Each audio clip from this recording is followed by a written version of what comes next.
Alkanes are fundamental and one of the simplest building blocks in organic chemistry.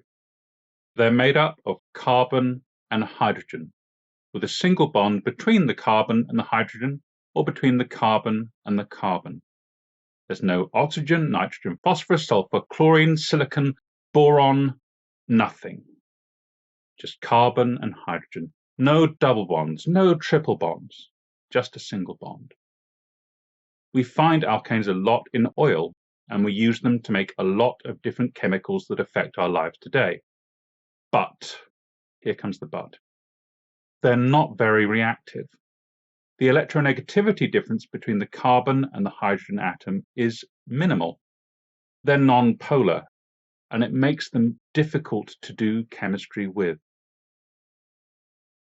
When we look at an alkane, it's made up of a carbon with an sp3 tetrahedrally orientated orbital, and that overlaps with an s orbital of a hydrogen.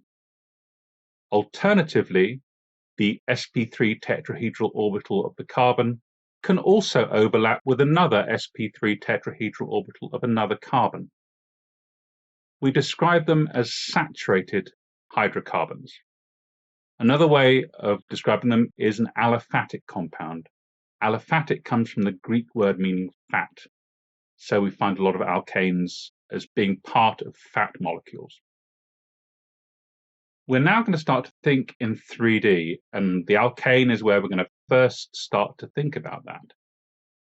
When we draw things in the plane, so on a flat piece of paper or flat with the screen, we'll just draw an ordinary line.